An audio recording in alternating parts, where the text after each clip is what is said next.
trouble, I'm going through a trying time, and they kind of just throw out this prayer. It's kind of interesting, though, when they hear what God really wants them to do, often they're not willing to do it.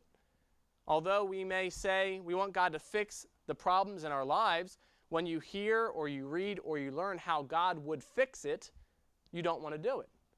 Let me give you an example. A husband and a wife. All right, a husband and a wife are having marital problems. The wife wants it fixed. I just want it fixed. I just want all the problems to go away. She learns on her side of what she needs to deal with. She learns the biblical principles of submission, to which she responds, no, I don't want to do that. I just want God to fix my husband. I want him to take care of him because he's the problem. They're not willing to follow God's way of fixing things. Or a husband having the same marital problems. He learns what it really means to love and to sacrifice and to cherish his wife. He really learns what that means and what that will entail, and he doesn't want to do that. He just wants his wife to stop nagging him. He just wants his wife to meet his needs. How about a child or a teenager? They want the fighting to stop between them and their parents.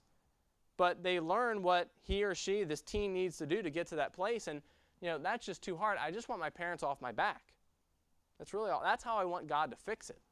I just want the answer to be them to get off my back. Maybe one of our senior saints struggling with depression or finances. They learn what God's prescription is for that, and they think, well, that's not going to work. I just want to be happy again. You say, when someone knows what God says about a particular issue in their life, they wouldn't do that, would they? I'm here to say I've seen it in counseling time and time again. Often we're willing to follow God up to the point to where it's going to cost us something, where it makes sense to us. But sometimes this book, what God says, doesn't make sense. Sometimes what it says is hard. Let me tell you, it is difficult sometimes as a husband for me to love my wife as I ought. Sometimes it's difficult for me as a dad to train my children the way that God tells me they need to be trained. There are a lot of things that the Bible teaches of how I am supposed to live that are very difficult. But it doesn't mean I can just shrug them off or push them aside because it's going to cost me something. When God commands us and what God commands us is something that we need to follow through. Often we're willing to follow God up to the point to where it'll cost us something. But thankfully that's not always the case. And in verse number 8 of our passage here, Jeremiah 36 and verse 8, we see that God works among the people, and there is fear that falls upon the people. Verse number 8, it says, and Baruch the son of Neriah did according to all that Jeremiah the prophet commanded him, reading in the book the words of the Lord in the Lord's house. And it came to pass in the 5th year of Jehoiakim. It seems like there's two different readings of this, of Jeremiah's prophecies. But verse number 9, came to pass in the 5th year of Jehoiakim, the son of Josiah, king of Judah, in the 9th month, that they proclaimed a fast before the Lord, that is, before Jehovah, to all the people in Jerusalem, and to all the people that came from the cities of Judah unto Jerusalem. Then read Baruch in the book the words of Jeremiah in the house of the Lord, in the chamber of Gemariah, the son of Shaphan, the scribe, in the high court, at the entry of the new gate of the Lord's house, in the ears of all the people. When Micaiah, the son of Gemariah, the son of Shaphan, had heard out of the book all the words of the Lord, then he went down into the king's house, and into the scribe's chamber, and lo, all the princes sat there, even Elishama, the scribe, and Delaiah, the son of Shemaiah, and Elnathan, the son of Achbor, and Gemariah, the son of Shaphan, and Zedekiah, the son of Hananiah, and all the princes. Then Micaiah declared unto them all the words that he had heard, when Baruch read the book in the ears of the people.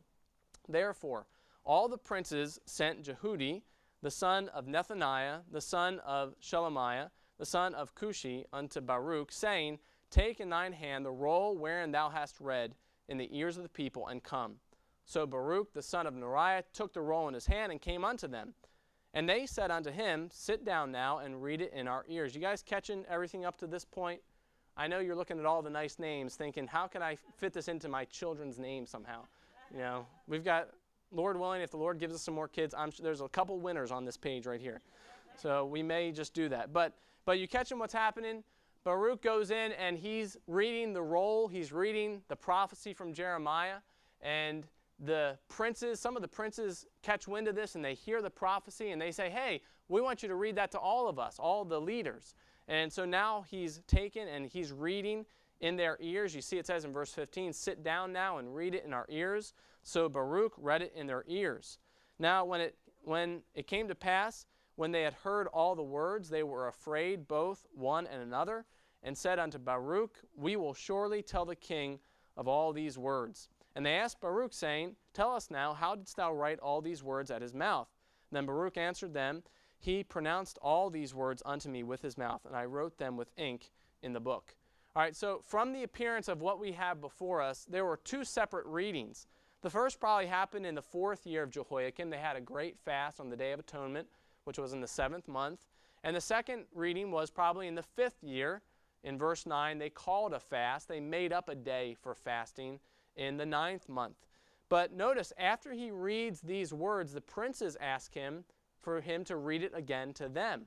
And the result in verse number 16, it says, and they were afraid, both one and other. They were all afraid of what they heard, and rightfully so.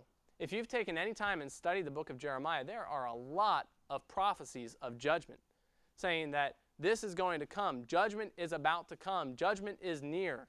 And the people were constantly under the sound of Jeremiah's preaching of these prophetic judgments. And so they were rightfully afraid. But this book was not even as complete as what we have of the book of Jeremiah. But many of the prophecies of destruction were the same. As we talked about this morning, we need a reverential fear of the Bible, of God's Word. The things that are written in this book are truth. The things that you read in the pages of the Bible will surely come to pass. And obedience to God's Word will always bring blessing. Disobedience will always bring cursing, or the opposite of blessing. These princes, recognizing the coming judgment, feared. Unfortunately, though, the leader, the king, didn't feel the same. Look at chapter 36 again in verse 20. All right, so the princes, these are the guys right under the king. These guys are afraid. They hear the truth of what God says, and there's great fear. All right, look at verse number 20. And they went into the king, into the court. But they laid up the roll in the chamber of Elishama the scribe, and told all the words in the ears of the king.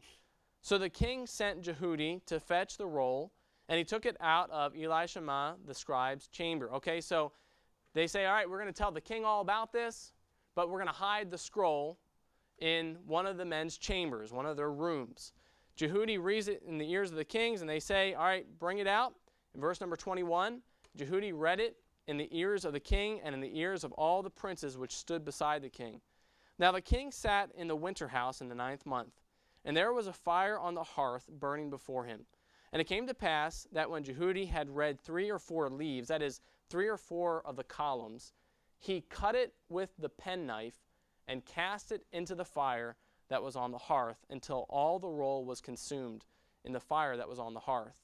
Yet they were not afraid, nor rent their garments, neither the king nor any of his servants that heard all these words. Nevertheless, Elnathan and Delaiah and Gemariah had made intercession to the king that he would not burn the roll, but he would not hear them. But the king commanded Jeremiel, the son of Hamelech, and Sariah, the son of Azriel, and Shelemiah, the son of Abdiel, to take Baruch the scribe and Jeremiah the prophet, but the Lord hid them. So they put the book in Elishama's room. They come to the king. They tell him all that they had heard. The king says, all right, let me hear what that is. And they bring the scroll. They bring the book. They begin reading about 3 or 4 columns. The king doesn't like what he hears. And so he takes the scroll and he cuts it with a penknife, with a sword, and he throws it into the fire. In verse number 24, it says they were not afraid, nor were they remorseful over what they had done. And you would say, well, certainly I would never do something like that. I would never take the Bible, I'd never cut it up, and I would never throw it into a fire. That just isn't something that I would do. And I'm glad that you have enough respect for the Bible not to do that. But let me ask you this. When you are confronted time and time again with the Bible, with the truth of God's word.